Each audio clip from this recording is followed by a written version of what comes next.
Hello hi అండి, నమస్తే. ఈరోజు 10th క్లాస్ బ్లూ ప్రింట్ గురించి తెలుసుకుందాం. అసలు బ్లూ ప్రింట్ అంటే ఏంటి అంటే, మనకి ఎగ్జామ్లోని క్వశ్చన్స్ ఏ విధంగా ఇస్తారు, ఏ క్వశ్చన్ పేపర్ మోడల్ ఎలా ఉంటుంది, ఓకేనా. నెక్స్ట్ ఏ లెసన్ నుంచి ఎన్ని మార్క్స్కి క్వశ్చన్ వస్తుంది, అవన్నీ కూడా ఇందులో తెలుస్తుంది అన్నమాట. ఇప్పుడు ఒకసారి చూసుకుంటే మనకి ఎన్ని లెసన్స్, 16 లెసన్స్ ఉన్నాయి కదా. 16 లెసన్లో నుంచి ఎన్ని మార్క్స్ అనమాట. ఇప్పుడు బరస్తే బాధలు ఉందనుకో, ఎన్ని మార్క్స్ క్వశ్చన్ వస్తుందంట, 4 మార్క్స్ క్వశ్చన్ ఒకటి, 5 మార్క్స్ కవి పరిచయం అనేది వస్తుంది అనమాట. ఇలా తెలియజేసేది ఏంటంటారంటే బ్లూ ప్రింట్ అనమాట. సో క్వశ్చన్ పేపర్ ఏ విధంగా ఉంటుంది, ఏ క్వశ్చన్ ఏ లెసన్ నుండి వస్తుంది అనేది మనకి ఈజీగా తెలిసిపోతుంది. సో ఈరోజు అది ఒకసారి ఎక్స్ప్లెనేషన్ చూద్దాం. మీరు ఒకసారి స్క్రీన్ షాట్ తీసుకున్నా ఓకే, లేదు అంటే ఒకసారి చూడండి. మనకి ఫస్ట్ లెసన్ వచ్చేసరికి ఏంటుంది చూడండి. ఇక్కడ చూడండి, బరస్తే బాధ లెసన్లో నుంచి మనకి ఎన్ని మార్క్స్ క్వశ్చన్స్ వస్తాయంటే 4 మార్క్స్ క్వశ్చన్ ఒకటి, 5 మార్క్స్ కవి పరిచయం ఒకటి. అంటే 4 మార్క్స్ క్వశ్చన్ చదివితే సరిపోతుంది, ఇందులో సారాంశం అనేది చదవవసరం లేదు. హంభారతవాసి నుంచి ఎన్ని మార్క్స్ క్వశ్చన్ వస్తుంది, 8 మార్క్స్ క్వశ్చన్ అనేది వస్తుంది అనమాట. నెక్స్ట్ కనకనక అధికారి నుంచి 5 మార్క్స్ క్వశ్చన్. 5 మార్క్స్ క్వశ్చన్ అంటే క్వశ్చన్ అండ్ ఆన్సర్స్ రాదు, అనుచ్ఛేద్ అంటే ఏంటి, పారాగ్రాఫ్ క్వశ్చన్ అనేది ఇస్తారనమాట. ఇందులో క్వశ్చన్ అండ్ ఆన్సర్స్ అనేవి చదవాల్సిన అవసరం లేదనమాట. నెక్స్ట్ది భక్తి పద్. 8 మార్క్స్ క్వశ్చన్ ఒకటి అనేది వస్తుంది. అంటే ఇందులో ఏమేమి చదవాలి, రహీంకే దోహే గురించి చదవాలి, నెక్స్ట్ మీరాబాయి గురించి కూడా చదవాలన్నమాట.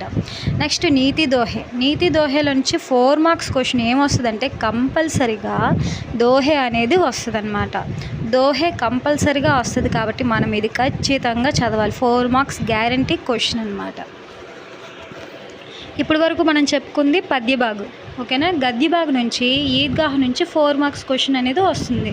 అంటే 8s అనేవి చదవాల్సిన అవసరం లేదు. నెక్స్ట్ లోక్గీత్ నుంచి 8 మార్క్స్ క్వశ్చన్ అనేది ఎస్ఏ క్వశ్చన్ అనేది వస్తుంది అనమాట. అంతర్రాష్ట్రీయ స్తర్పర్ నుంచి ఏమొస్తుంది, 4 మార్క్స్ క్వశ్చన్ అనేది వస్తుంది. నెక్స్ట్ స్వరాజ్కి నీవు నుంచి ఏ క్వశ్చన్స్ వస్తాయమ్మా, 4 మార్క్స్ క్వశ్చన్ ఒకటి, 5 మార్క్స్ ఏమొస్తుంది, కవి పరిచయం అనేది వస్తుంది అనమాట. ఏమొస్తుందమ్మా, కవి పరిచయం అనేది చదవాలి. అంటే మనం కవి పరిచయాలు అనేవి 3 చదవాలన్నమాట. దక్షిణ గంగా గోదావరి నుంచి 4 మార్క్స్ క్వశ్చన్ అనేది ఒకటి వస్తుంది. నెక్స్ట్ జలహీ జీవన్ నుంచి 5 మార్క్స్ అనుచ్ఛేద్ పారాగ్రాఫ్ అనేది వస్తుందన్నమాట. ఇది షార్ట్లోని నేను అప్లోడ్ చేశాను, ఒకసారి చూస్తే చూడండి. నెక్స్ట్ జలహీ జీవన్ నుంచి 5 మార్క్స్ క్వశ్చన్ అనేది వస్తుంది. క్వశ్చన్ అండ్ ఆన్సర్స్ రాదు, ఇవి అనుచ్ఛేద్ అనేది వస్తుంది అనమాట, పారాగ్రాఫ్ క్వశ్చన్. నెక్స్ట్ ధరతీకే సవాల్ అంతరిక్ష జవాబు నుంచి 8 మార్క్స్ క్వశ్చన్ అనేది కంపల్సరీగా వస్తుంది అనమాట. నెక్స్ట్ ఉపవాచక్ నుంచి శాంతికి రహమాన్ నుంచి 4 మార్క్స్ క్వశ్చన్ ఒకటి వస్తుంది. దోకలాకర్ నుంచి 5 మార్క్స్ క్వశ్చన్ అనేది, 5 మార్క్స్ అంటే ఇక్కడ ఏంటి, అనుచ్ఛేద్ అనేది పారాగ్రాఫ్ అనేది వస్తుంది అనమాట. అప్నే స్కూల్ కా ఏక్ ఉపహార్ నుంచి 4 మార్క్స్ క్వశ్చన్ అనేది వస్తుంది. అప్నే స్కూల్ కా ఏక్ ఉపహార్ నుంచి 4 మార్క్స్ క్వశ్చన్ అనేది వస్తుంది. అనోకా ఉపాయ్ నుంచి ఏ క్వశ్చన్ ఇవ్వలేదు. నెక్స్ట్ మనకి నిబంధ్ ఈసారి ఎన్ని మార్క్స్కేనంటే 6 మార్క్స్కి. నిబంధ్ ఎన్ని మార్క్స్కి, 6 మార్క్స్. పత్రలేఖన్ కూడా 6 మార్క్స్ అనమాట. మనకి 10s ఉండేవి అప్పుడు 10 మార్క్స్ కానీ ఇప్పుడు 6 మార్క్స్ కింద మార్చేశారు. ఈ 2 కాకుండా 6 మార్క్స్ ఏమొస్తుంది అని అంటే కవి పరిచయము 6 మార్కులకి రాయాలి. అంటే మీకు ఇష్టమైన కవి గురించి 6 మార్క్స్కి మీరు రాయాల్సి ఉంటుందన్నమాట. కొత్తగా యాడ్ చేశారు. సో ఇలా అనమాట, ఇది మంది. దీన్ని ఈజీగా మీరు గుర్తుపెట్టుకోవడం ఎలాగనేది నెక్స్ట్ పేజీలో చూద్దాం. ఒకసారి చూడండి. ఇదిగోండి 8s అన్నీ ఒక దగ్గర రాశాను. 8s అనేది హంభారతవాసి నుంచి ఒకటి వస్తుంది. 8 మార్క్స్ పద్యభాగం నుంచి 2 క్వశ్చన్స్ చదవాలి. హంభారతవాసి నుంచి భక్తి పద్ నుంచి 2 చదవాలన్నమాట. ఈ 2 కంపల్సరీగా చదివితే మనకి 8 మార్క్స్ అనేవి కంపల్సరీ. నెక్స్ట్ గద్య భాగం నుంచి లోక్గీత్ ఒకటి, ధరతీకే సవాల్ అంతరిక్షకే జవాబ్, ఈ 2 కూడా కంపల్సరీగా చదవాలన్నమాట. అంటే 16 మార్క్స్ గ్యారంటీ. ఈ 4 క్వశ్చన్స్ చదివితే మనకి ఎన్ని మార్క్స్ గ్యారంటీ, 16 మార్క్స్ అనేవి గ్యారంటీ అనమాట.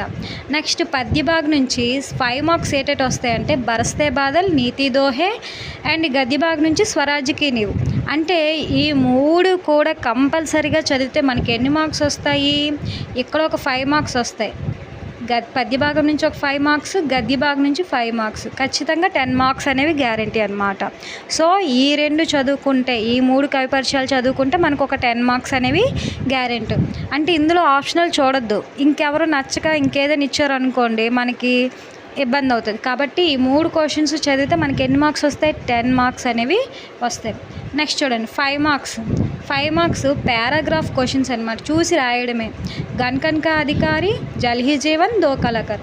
ఇవి ఎలా అంటే ఫస్ట్ లైన్ అనేది 2 మార్క్స్ ఇస్తాడు, ఫుల్గా రాయాల్సిన 2 మార్క్స్ వస్తాయి, మిగతావన్నీ బిట్స్ ఇస్తాడనమాట.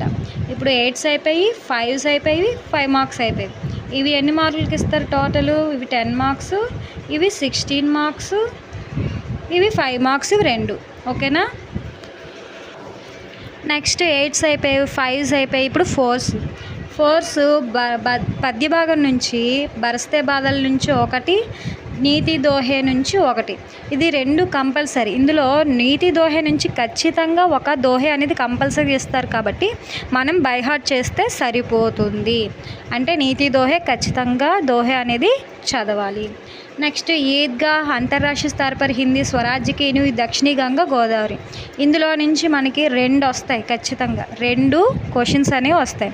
ఎక్కడి నుంచి ఏమేమి వస్తాయో చెప్తారు కాబట్టి మనం ఇలా చదువుకుంటే మనకి మార్క్స్ అనేవి మంచిగా వస్తాయి అన్నమాట. గద్య భాగం నుంచి 4 లెసన్లు ఇచ్చారు, ఇందులో 2 ఇస్తాడు.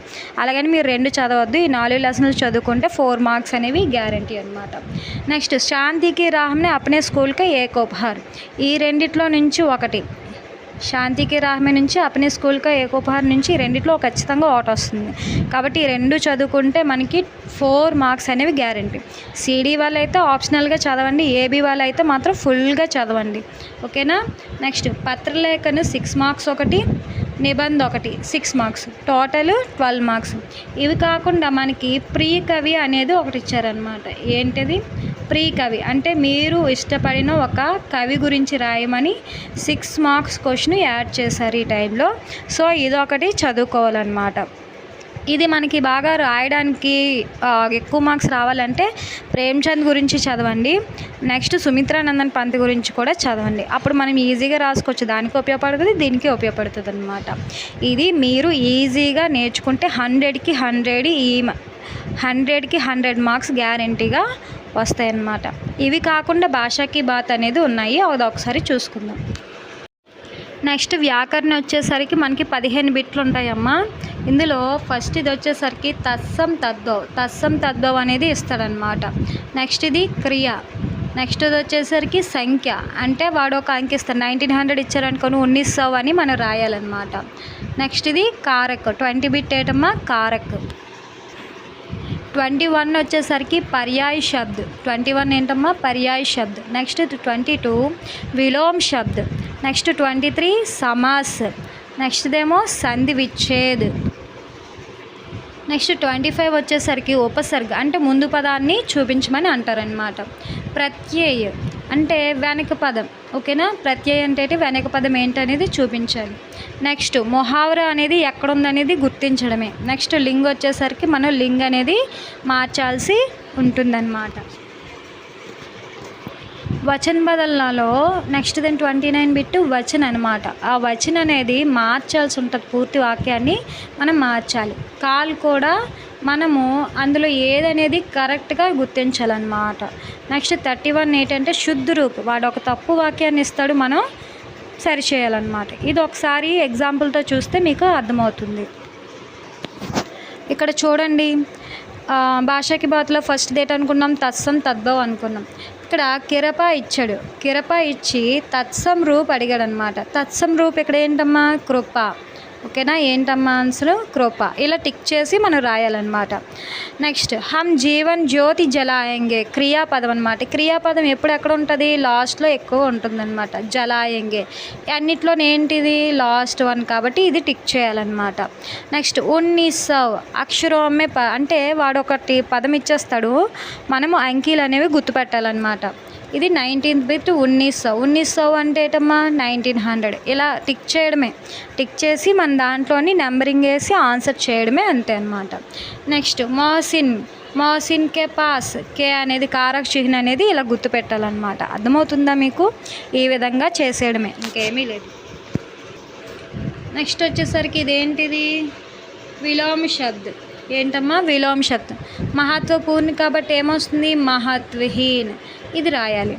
నెక్స్ట్ యువశక్తి. ఈ శబ్దము సమాసం ఏంటి, యువశక్తి. యువశక్తి అంటే ఏమొస్తుంది, యువంక తత్పురుష సమాస్. నెక్స్ట్ అత్యంత్. సంధి విచ్ఛేద్ చేయాలి అంతే. అతి ప్లస్ అంత్, అతి ప్లస్ అంత్.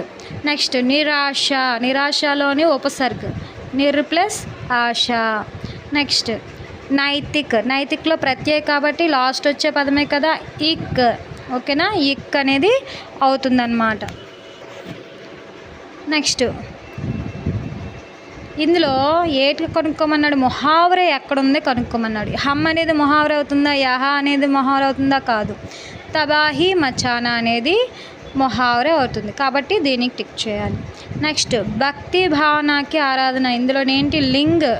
లింగ్ పరివర్తి. కర్తా హై అని వస్తే ఏంటి, పుంలింగ్. కాబట్టి దీన్ని ఏ విధంగా మార్చాలి, స్త్రీలింగం కింద మార్చేసి మనం ఇది చేయించాలన్నమాట. అర్థమైందా. నెక్స్ట్ వచన్ కూడా అంతే. వచన్ పూర్తిగా ఈ వాక్యాన్ని మార్చి మనం రాయాలన్నమాట. నెక్స్ట్ కాల్. కాల్ ఇక్కడ కీ అనేది భూతకాలంలో ఉంది, వీడు ఎందులో మార్చమన్నాడు, భవిష్యత్ కాలం అయితే ఏమవుతుంది అనేది ఇందులో చూసి టిక్ చేయాలన్నమాట. ఓకేనా. నెక్స్ట్ శుద్ధ వాక్యం. జాతాహో, నీరజ మందిర్ జాతాహో అలా వస్తుందా, అలా రాదు కదా, హై అనేది వస్తుందన్నమాట. జాతాహై, జాతీ హై అని వస్తుందన్నమాట. సో అలాగే మనం టిక్ చేసి రాయాలి. ఇది భాషకి పాటు ఆప్షనల్గా ఇస్తాడు, మీరు టిక్ చేసి కింద రాయడమే అంతే. ఇది బ్లూ ప్రింట్ అనమాట. అర్థమైందా. దోహా అనేది కంపల్సరీ 8 మార్క్స్ క్వశ్చన్స్ అనేవి ఒక దగ్గర రాసుకున్నాం కదా, ఒకసారి ఎక్కించుకొని అదేవిధంగా ప్రిపేర్ అవ్వండి. All the best. మీకు 100 మార్క్స్ అనేవి పక్కాగా వస్తాయి కాబట్టి ప్రిపేర్ అవ్వండి. Thank you so much. అలాగే wish you all the best 10th class students.